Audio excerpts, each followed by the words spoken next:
Hello दोस्तों। आज का हमारा टॉपिक है ग्लूकोमा। ग्लूकोमा को हिंदी में काला मोतिया भी कहते हैं। ग्लूकोमा एक आँख की ऐसी कंडीशन है जिसके अंदर हमारा इंट्राओकुलर प्रेशर जो है वो इंक्रीज़ हो जाता है। कितना इंक्रीज़ हो जाता है? 23 mmHg से भी ज़्यादा हो जाता है। ये इंट्राओकुलर प्रेशर क्या होता है? इंट्राओकुलर प्रेशर होता है एक्वस ह्यूमर और वेट्रस ह्यूमरस नाम से हमारे आँख के अंदर फ्लूइड होते हैं दोनों। जैसे कि मैं आपको दिखाता हूँ, ये जो है वो हमारा एक्वस ह्यूमर फ्लूइड है, ये जो है वो हमारा वेट्रस ह्यूमर फ्लूइड है। एक्वस ह्यूमर वेट्रस ह्यूमर दोनों कलरलेस फ्लूइड होते हैं। ये दोनों का प्रेशर ही इंट्राओकुलर प्रेशर कहलाता है। इंट्राओकुलर प्रेशर ज़्यादा क्यों हो जाता है, किस कारण से होता है, ये हम देखते हैं। ये ज़्यादा होने का कारण ये है, या तो फिर हमारा एक्वस ह्यूमर जो है वो प्रॉपरली ड्रेन नहीं हो पा रहा, मतलब इनएडुकेट ड्रेन हो रहा है, उसका प्रॉपरली ड्रेन नहीं हो पा रहा। कहाँ से? कैनालो from canal of Schlemm trabecular meshwork पर प्रॉपरली ड्रेन नहीं हो रहा हमारी आँख से, मतलब ये पाथवे पूरा इसका जाने का एक्वस ह्यूमर का मतलब प्रॉपरली ड्रेन नहीं हो रहा हमारी आँख से, या फिर ओवर प्रोडक्शन हो रहा है सीलरी बॉडी के द्वारा। मतलब जो एक्वस ह्यूमर है वो ओवर प्रोडक्शन हो रहा है, उस कारण से इंट्राओकुलर प्रेशर इंक्रीज हो जाता है। नॉर्मल कंडीशन में ये 10 से 21 mmHg होता है, और ग्लाउकोमा की कंडीशन में 23 mmHg से भी ज़्यादा हो जाता है। तो अगर इंट्राओकुलर प्रेशर हाई हो जाता है तो ये हमारी ऑप्टिक नर्व को डैमेज कर देता है। किसका रिजल्ट होता है? ब्लाइंडनेस का। ये ब्लाइंडनेस को भी अकर कर सकते हैं ऑप्टिक नर्व डैमेज होने के बाद ग्लूकोमा की कंडीशन में। ग्लूकोमा जो है वो थर्ड लीडिंग कोज है ब्लाइंडनेस का। किसके बाद? कैटरेक्ट जो मोस्ट कॉमन कोज है, और रेफ्रेक्टिव एरर, मतलब कैटरेक्ट और रेफ्रेक्टिव एरर के बाद थर्ड मोस्ट कॉमन कोज है ब्लाइंडनेस का ग्लूकोमा। तो ग्लूकोमा के टाइप्स के बारे में अभी हम देखते हैं। ग्लूकोमा जो होता है वो 4 टाइप्स का होता है। Primary open angle glaucoma, primary close angle glaucoma, secondary glaucoma, absolute glaucoma. तो ये 4 प्रकार का ग्लूकोमा होता है। जो ये 2 मेन टाइप्स हैं वो होते हैं ग्लूकोमा के। तो हम पहले देखते हैं प्राइमरी ओपन एंगल ग्लूकोमा के बारे में। प्राइमरी ओपन एंगल ग्लूकोमा में क्या होता है? जो हमारी सीलरी बॉडी जो है वो ओवर प्रोडक्शन करने लग जाती है एक्वस ह्यूमर का, जिसके कारण हमारी आँख का मतलब आइज का इंट्राओकुलर प्रेशर इंक्रीज हो जाता है, और एक्वस ह्यूमर इंक्रीज होने के कारण इंट्राओकुलर प्रेशर इंक्रीज होगा, जिस कारण से ग्लूकोमा की कंडीशन अकर होगी, और 23 mmHg से ज़्यादा इंट्राओकुलर प्रेशर हो जाएगा। तो अभी हम देखते हैं close angle glaucoma. Close angle glaucoma में क्या होता है? क्लोज एंगल ग्लाउकोमा में जो ये हमारा पाथवे जो है ना वो डिस्टर्ब हो जाता है या ब्लॉक हो जाता है। किसका? एक्वस ह्यूमर का।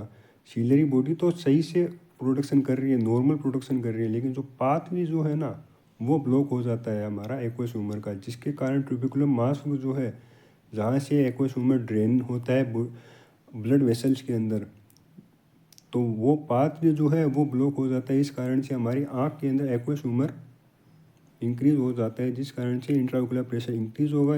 इंट्राओकुलर प्रेशर इंक्रीज होने के कारण ग्लूकोमा की कंडीशन अकर हो जाएगी। नॉर्मल कंडीशन में हम देखें तो ciliary body aqueous humour produce करेगी, और प्रोड्यूस होने के बाद ये ट्यूबिकुलर पाथवे से ट्यूबिकुलर मास वर्क में चला जाएगा। ट्यूबिकुलर मास वर्क में जाने के बाद ब्लड वेसल्स में ये घुल जाएगा। तो अभी हमने 2 टाइप्स देख लिए, ओपन एंगल ग्लाउकोमा और प्राइमरी क्लोज एंगल ग्लाउकोमा। ये 2 मेन टाइप्स होते हैं। अभी इनकी डेफिनेशन के बारे में देखते हैं। प्राइमरी क्लोज एंगल ग्लाउकोमा जो होता है, इसके अंदर होता है नैरो पास भी, मतलब उसका पाथ भी जो जाने का रास्ता है वो नैरो हो जाता है। इसके कारण aqueous humour result obstruction in outflow, मतलब एक्वस ह्यूमर का प्रॉपरली आउटफ्लो नहीं होता। प्राइमरी ओपन एंगल ग्लूकोमा जो है उसके अंदर क्या होता है? सीलरी बॉडी जो है वो ओवर प्रोडक्शन करने लग जाती हैं, जिसके कारण हमारी आइज का इंट्राओकुलर प्रेशर इंक्रीज हो जाता है, और ये मोस्ट कॉमन टाइप है ग्लूकोमा का। ओपन एंगल ग्लूकोमा ही होता है 80% केसेज में पेशेंट के अंदर।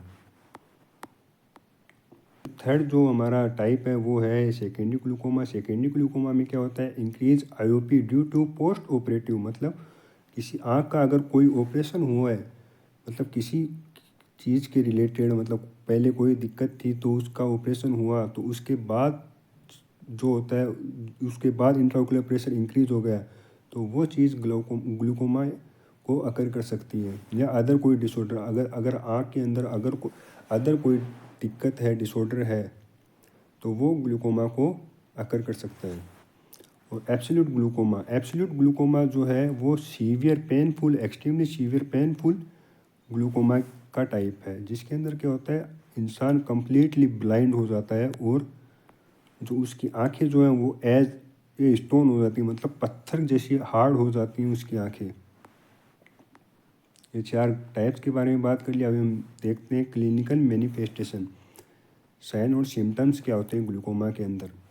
ग्लूकोमा के अंदर साइन एंड सिम्टम्स होते हैं slow painless vision change in open angle glaucoma. Open angle glaucoma में पेनलेस, बिना दर्द के साथ विजन चेंज होता है, मतलब विजन धीरे धीरे कम होता है, देखने की क्षमता धीरे धीरे कम होती है। और जो क्लोज एंगल ग्लाउकोमा है उसके अंदर विजन चेंज होता है दर्द के साथ, इसमें सीवियर एकदम तेज़ दर्द होता है और विजन चेंज होता है इसके अंदर। अब progressive and irreversible loss of peripheral vision, progressive और इरिवर्सिबल लॉस ऑफ विजन होता है इसके अंदर।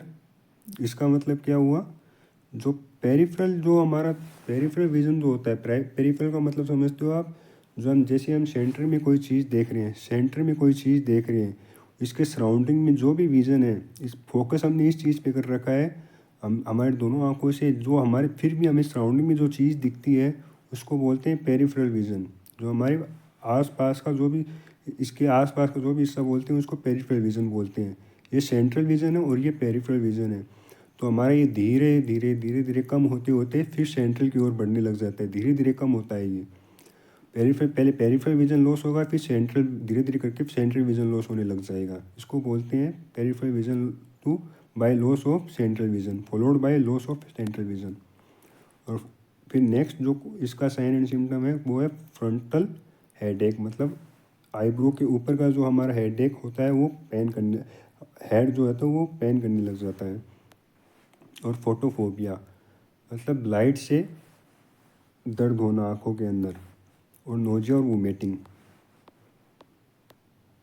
इसका डायग्नोस्टिक इवैल्यूएशन देखते हैं अभी हम। डायग्नोस्टिक इवैल्यूएशन में इंक्रीज आईओपी, जो हमारा इंट्राओकुलर प्रेशर है वो ग्रेटर देन 23 mmHg हो जाता है, वो हमारा मेज़र किया जाता है। टेनोमीटर नाम का एक डिवाइस होता है जो आईओपी को मेज़र करता है।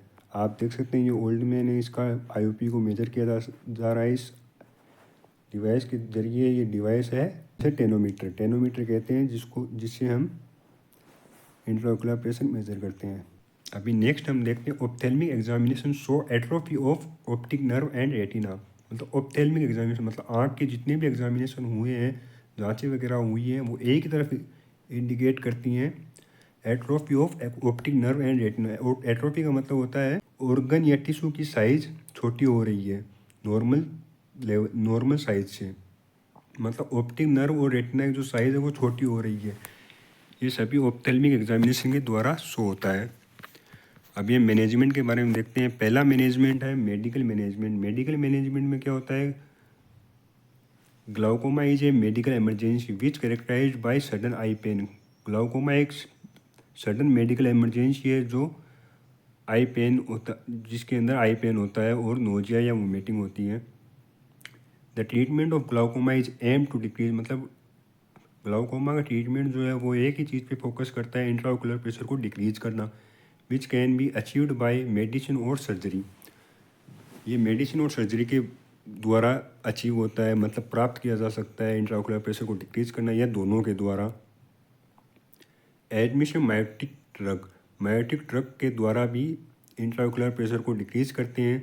ये फैसिलिटेट होता है एक्वस ह्यूमर को आउटफ्लो करने में, मतलब एक्वस ह्यूमर का प्रॉपरली आउटफ्लो करने के लिए ये जाना जाता है जिसका एग्जाम्पल है पिलोकार्पिन। फिर नेक्स्ट आता है बीटा ब्लॉकर।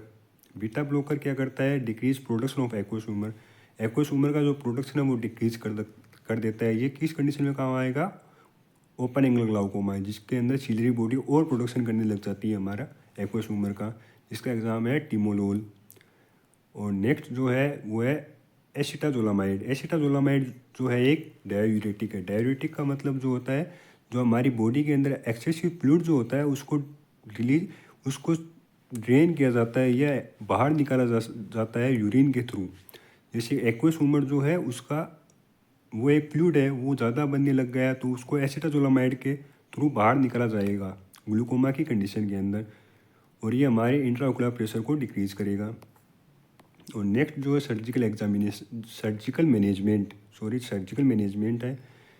जो पहला है ट्रेबेकुलेक्टोमी। ट्रेबेकुलेक्टोमी का मतलब क्या होता है? Surgical treatment for glaucoma in which part of trabecular meshwork is removed to establish outflow. मतलब ट्यूबिकुलर मासवर्क का जो पार्ट है वो रिमूव किया जाता है, जिससे क्या होगा, आउटफ्लो को सही से इस्टाब्लिश किया जाएगा, मतलब एक्वस ह्यूमर का प्रॉपरली आउटफ्लो होगा। और एक दूसरी जो सर्जरी है वो है ट्यूबिकुलोप्लास्टी। ट्यूबिकुलोप्लास्टी में ट्यूबिकुलर मासवर्क को जो है वो रिपेयर किया जाएगा, किसके द्वारा? लेज़र सर्जिकल प्रोसीजर के द्वारा। मतलब लेज़र सर्जिकल प्रोसीजर के द्वारा ट्यूबिकुलर मासवर्क में जो कोई दिक्कत है उसको रिपेयर किया जाएगा। ट्यूबिकुलर मासवर्क का आपको पता ही होगा, ट्यूबिकुलर मासवर्क जो है वो एक ऐसी जगह है जहाँ पर एक्वस ह्यूमर का ड्रेन होता है। तो ये हमारा टॉपिक पूरा हुआ ग्लूकोमा के अंदर। ग्लूकोमा का टॉपिक हमने पूरा किया। तो थैंक यू दोस्तों, आपने ये वीडियो तो देखी। तो अभी हम अगली वीडियो में मिलते हैं किसी नए टॉपिक के साथ। Thank you so much.